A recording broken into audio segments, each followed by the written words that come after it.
SP कविता मिश्रा अपनी साधारण सलवार कुर्ता में स्कूटी पर सवार तेजी से अपनी बहन की शादी में जा रही थी। न कोई सरकारी गाड़ी, न कोई सिक्योरिटी, बस एक साधारण लड़की की तरह स्कूटी चलाते हुए। जैसे ही वे हाईवे पर पहुंची, सामने पुलिस की बैरिकेडिंग नजर आई।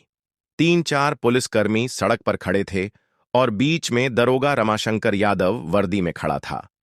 उसने सामने आते ही कविता को हाथ के इशारे से रुकने को कहा। ओ लड़की, स्कूटी साइड में लगा। दरोगा की आवाज में रोब था। कहां जा रही हो? दरोगा ने सवाल किया। मेरी बहन की शादी है, वहीं जा रही हूं, कविता ने शांत लहजे में जवाब दिया। दरोगा ने ऊपर से नीचे तक कविता को घूरा और फिर मुस्कुराते हुए बोला, अच्छा, तो शादी में जा रही हो, लेकिन हेलमेट नहीं पहना और ये स्कूटी भी बहुत तेज चला रही थी। चलो, चालान भरना पड़ेगा। उसने चालान बुक निकालते हुए कहा। कविता को अंदाजा हो गया कि यह एक बहाना था। वह बोली, सर, मैंने कोई नियम नहीं तोड़ा है। अरे मैडम, कानून हमें मत सिखाओ। दरोगा ने साइड में खड़े एक सिपाही को देखा और फिर कविता की ओर झुकते हुए फुसफुसाया, ऐसे नहीं मानेगी, इसे तरीका सिखाना पड़ेगा। अचानक दरोगा ने जोरदार थप्पड़ कविता के गाल पर जड़ दिया। बहुत सवाल पूछती है, जब पुलिस कुछ कहे तो चुपचाप मान लेना चाहिए। कविता का सिर एक पल के लिए झटका खा गया, लेकिन उसने खुद को संभाल लिया। उसकी आंखों में आग थी। दरोगा ठहाका मारकर हंसा और अपने साथियों से बोला, अभी भी अकड़ बाकी है, लगता है अच्छे से सिखाना पड़ेगा। एक सिपाही आगे बढ़ा और बोला, मालिक, थाने ले चले, वहां आराम से मामला देख लेंगे। दरोगा सिर हिलाकर बोला, हां, इसे थाने ले चलते हैं, तब समझ आएगा कि पुलिस से कैसे बात की जाती है।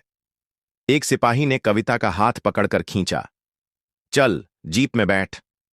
कविता ने अपना हाथ झटका और गुस्से से बोली, हिम्मत मत करना। दरोगा का पारा चढ़ गया। उसने अपने एक आदमी से कहा, इसका घमंड तोड़ो। एक सिपाही ने आगे बढ़कर कविता के बाल खींचे और जबरदस्ती घसीटने की कोशिश की। कविता दर्द से कराह उठी, लेकिन अब भी अपनी पहचान छुपाए रखी। वह देखना चाहती थी कि ये लोग कितनी गिरी हुई हरकत कर सकते हैं। तभी एक पुलिस वाले ने गुस्से में उसकी स्कूटी को लात मार दी। बड़ी आई शरीफ बनने, अब तेरा खेल खत्म। कविता अब पूरी तरह समझ गई थी कि ये लोग कितने नीचे गिर सकते हैं। दरोगा की आंखों में गुस्सा था। उसने जोर से चिल्लाकर कहा, बहुत देखे हैं तेरे जैसे अकड़ू लोग, पुलिस से भिड़ेगी? अभी औकात दिखाता हूं, कल रही ले चलो इसे थाने, वहीं समझाएंगे।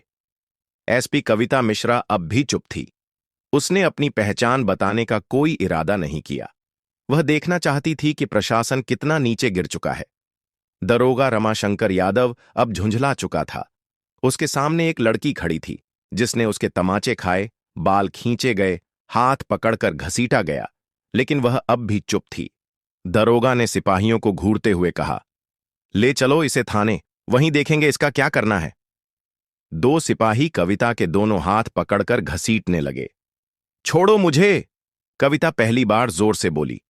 अभी जुबान खुली? चल, थाने में देखेंगे कितना बोलती है। थाने में घुसते ही दरोगा ने जोर से चिल्लाया, ओए, चाय पानी लाओ, एक स्पेशल केस आया है। कविता अब भी शांत थी। वह देख रही थी कि आम जनता के साथ पुलिस कैसा व्यवहार करती है। दरोगा ने अपने जूनियर से फुसफुसाकर कहा, सुन, किसी तरह इस पर कोई केस डाल दो। सिपाही बोला, क्या केस सर? दरोगा हंसा, कोई भी चोरी, जेब तराशी, बस अंदर डालना है। कविता सब सुन रही थी, लेकिन अब भी उसने कोई प्रतिक्रिया नहीं दी। दरोगा टेबल पर बैठ गया और कलम घुमाते हुए बोला, नाम बता, घर का पता बता। कविता चुप रही। नाम क्या है? दरोगा ने फिर पूछा। कविता अब भी चुप। दरोगा ने मेज पर जोर से हाथ मारा। सुनाई नहीं देता तुझे? नाम बता अपना। रेखा त्रिपाठी, कविता ने झूठा नाम बताया। दरोगा हंसा, बहुत समझदार है तू, लेकिन ज्यादा चालाकी मत कर, वरना बड़ी गलती होगी। कविता को जबरदस्ती लॉकअप में डाल दिया गया। कुछ घंटे बीत चुके थे। कविता अब भी शांत बैठी थी। दरोगा और उसके साथी सोच रहे थे कि यह लड़की इतनी निडर क्यों है। तभी थाने के बाहर एक जीप रुकी और कुछ अफसर अंदर आए। कविता ने सिर उठाया। दरोगा की घबराई आंखें सब कुछ बयान कर रही थीं। रमाशंकर यादव, एक कड़कती आवाज गूंजी। Yes sir. दरोगा घबरा गया। क्या तुम जानते हो तुमने किसे गिरफ्तार किया है? दरोगा हड़बड़ा गया। कविता ने आगे बढ़कर कहा, अब तो तुम्हें मेरी पहचान पता चल ही गई होगी, लेकिन अब मैं देखना चाहती हूं कि कानून वाकई न्याय करता है या नहीं। अफसर ने दरोगा की ओर देखा और गुस्से में कहा, तुमने एक सीनियर अफसर के साथ बदसलूकी की है। अब तुम्हारी नौकरी बचनी मुश्किल है। दरोगा के चेहरे का रंग उड़ गया। उसने माफी मांगने की कोशिश की, लेकिन कविता ने उसकी ओर देखा और कहा, मुझे माफी नहीं चाहिए, मुझे न्याय चाहिए। कुछ घंटों बाद दरोगा रमाशंकर यादव को सस्पेंड कर दिया गया और उस पर जांच बैठा दी गई।